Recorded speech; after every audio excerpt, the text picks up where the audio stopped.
Greetings there, everyone. It is Gleekon here again with another episode of the World of Warcraft. On this episode, we are finally going to finish off the Arthas Rise of the Lich King novel. We're going to read the epilogue real quick here, and then that will be it.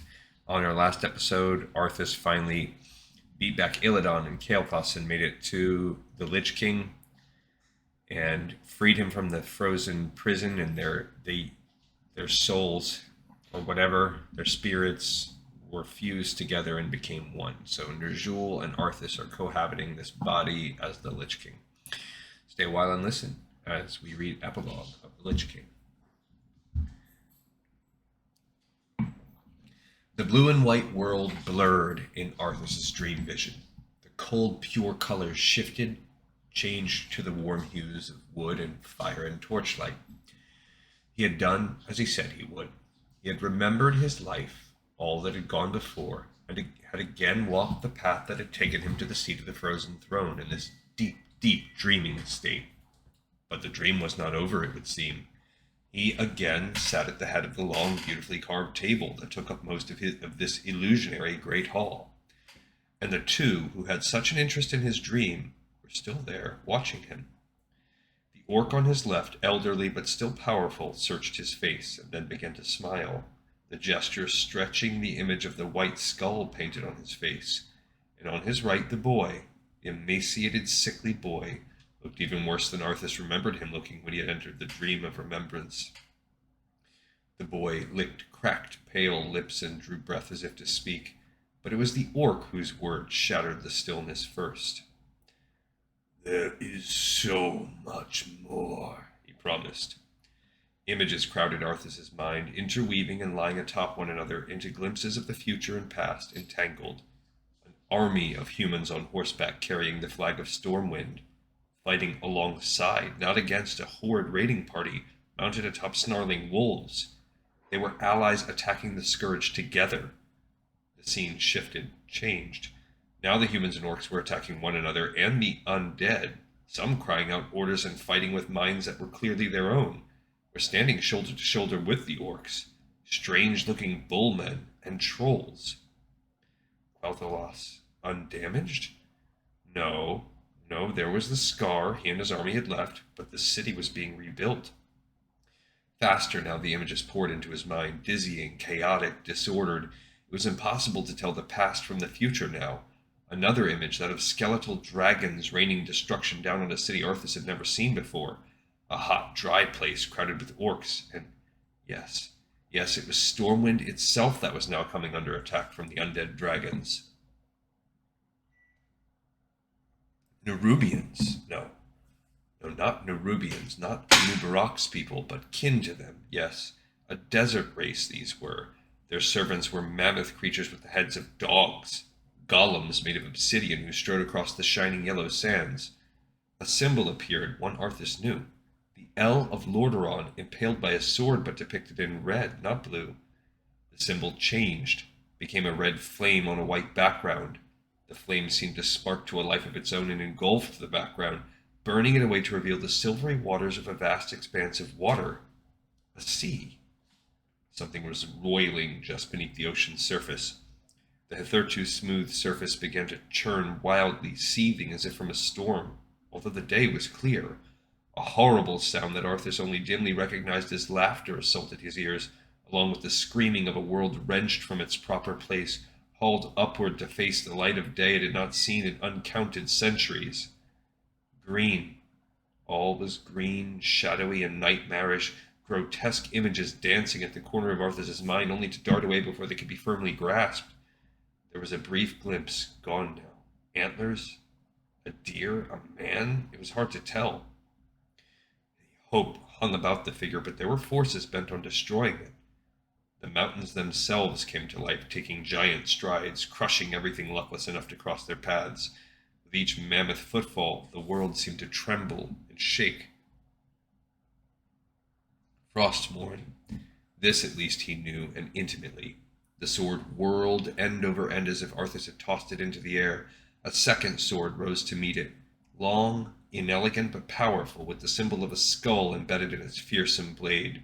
A name. Ashbringer, A sword, and yet more than a sword, as was Frostmourne. The two clashed. Arthas blinked and shook his head.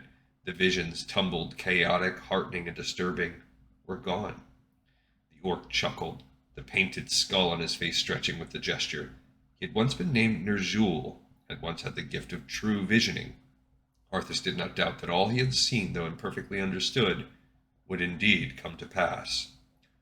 So much more, the orc repeated, but only if you continue to walk this path fully.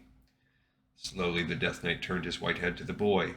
The ill child met him with a gaze that was astonishingly clear, and for a moment Arthas felt something inside him stir. Despite everything, the boy would not die. And that meant... The boy smiled a little, and some of the sickness dissipated as Arthas struggled for words. You are me. You are both me. What are you? His voice was soft, tinged with wonder and disbelief. You are the little flame that burns inside me still, that resists the ice. You are the last vestiges of love for my father, for all the things that made me what I once was.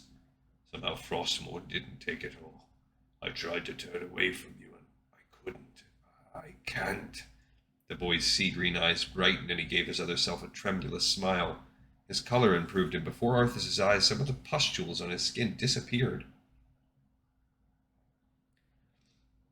You understand now. Despite all, Arthas, you have not abandoned me.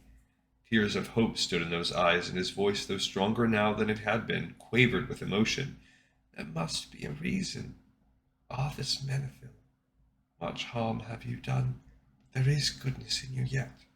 If there was none, I would not exist, not even in your dreams. He slipped off the chair and slowly walked toward the Death Knight. Arthas stood as he approached. For a moment they regarded each other, the child and the man he had become. The boy extended his arms as if he were a living, breathing child asking to be picked up and held by a loving father. It doesn't have to be too late, he said quietly. No, Arthas said quietly, staring raptly at the boy. It doesn't. He touched the curve of the boy's cheek, slipped a hand beneath the small chin, and tilted up the shining face. He smiled into his own eyes. But it is. Frostmourne descended. The boy cried out, his shocked, betrayed, anguished cry, that of the wind raging outside, and for a moment Arthas saw him standing there, the blade buried in his chest almost as big as he was, and felt one final tremor of remorse as he met his own eyes. Then the boy was gone. All that remained of him was the bitter keening of the wind scouring the tormented land. It felt marvelous. It was only with the boy's passing that Arthas truly realized how dreadful a burden this last struggling scrap of humanity had been. He felt light, powerful, purged, scoured clean as Azeroth would soon be. All his weakness, his softness, everything that had ever made him hesitate or second-guess himself, it was all gone now. There was only Arthas, Frostmourne, all but singing at having claimed the final piece of Arthas's soul, and the orc whose skull face was split with triumphant laughter. Yes, the orc exhilarated, laughing almost maniacally. I knew you would make this choice. For so long you have wrestled with the last dregs of goodness, of humanity in you, but no longer.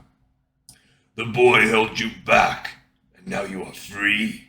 He now got to his feet, his body still that of an old orc, but moving with the ease and fluidity of the young. We are one, Arthas.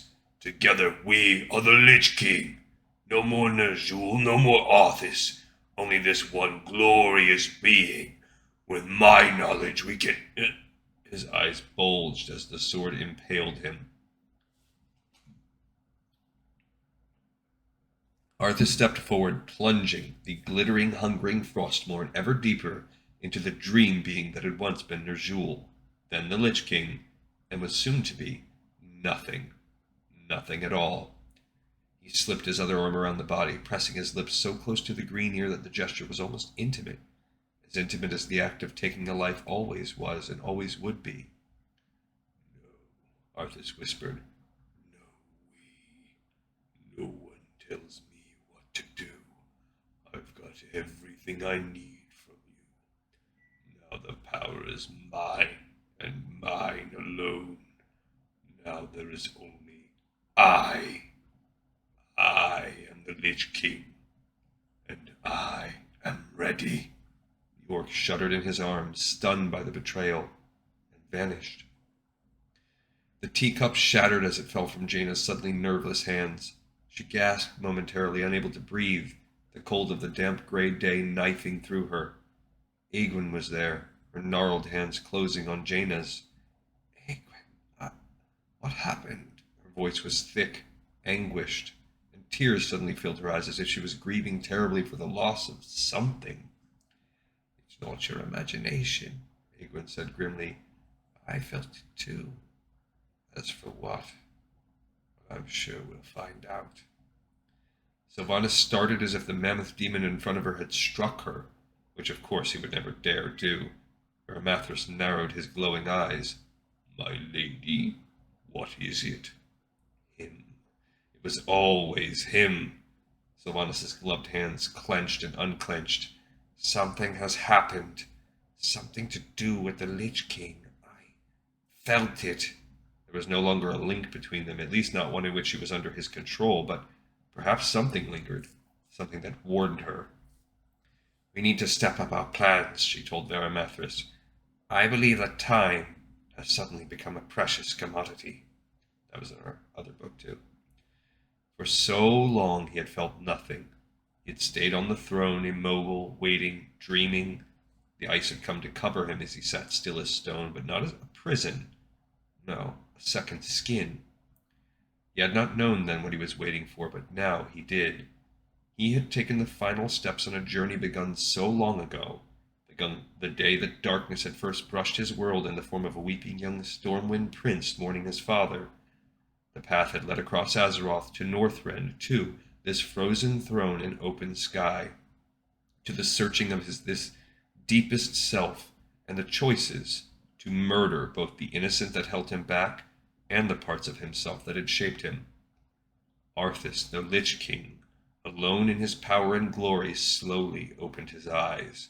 Ice cracked from them at the gesture and fell in small shards like frozen tears. A smile formed beneath the ornate helm that covered his white hair and pale skin, and more ice fell from his awakening, slowly shifting form, fragments of an icy chrysalis that was no longer needed. He was awake. It's begun. Cool. And that would be taking us to start the Wrath of the Lich King expansion. In this series, I do not have war crimes. I don't know where that comes from. Maybe we'll be reading that soon. The Dawn of the Aspects, multiple parts, we've read all those together. Vol'jin, Shadows of the Horde, we have not read that. And Paragons, we've read parts of it, and it will stretch out through. So we have a lot of those in this series. And that's it. Oh, we've got about the author, as we've read many times about old Christy Golden. I'm not going to read it because we've read so much about her. There's some notes. It says that it is based on Warcraft 3 Reign of Chaos and the Frozen Throne. But this is 5 years after that came out, so this is right before the Wrath of the Lich King. And it gives us these other books, but we will be fine because we've read Lord of the Clans, Cycle of Hatred. We read that short story. We've not read the Sunwell trilogy. That's something that will probably come up soon-ish. There's a comic that for World of Warcraft that we haven't read, but we will. There's class-based ones, not just Mage. There are other ones. We've read The Last Guardian. We read Rise of the Horde, Beyond the Dark Portal. We've read the War of the Ancients trilogy.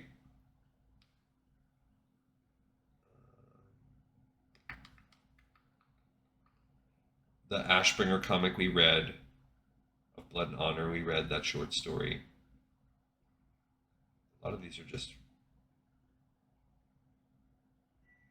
talking about how they tie in to these other things. We read Day of the Dragon. This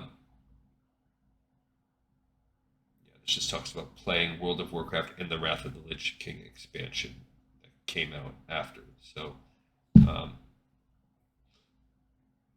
yeah, this is just basically catching us up. Yeah, okay, cool. So we're good. And I don't think there's anything else we need to read. This book came out in 2009. Yippity-doo-dah. All right, cool, everybody. We got another episode in the pipe, 5x5. We will now push on through. We'll finish the last 4 levels of the game. And then we will have, after that, wrapping up, there's a few little pieces of Chronicles to wrap up the chapter. And that Chronicles will tie everything into a bow. And then just for fun at the end, just because it's there, we'll do the bonus campaign, even though that's really, it will be good. It'll be a bridge leading us into the World of Warcraft material. All right, thank you everybody so much for watching and for listening, and I will see you next time on Lore of Warcraft.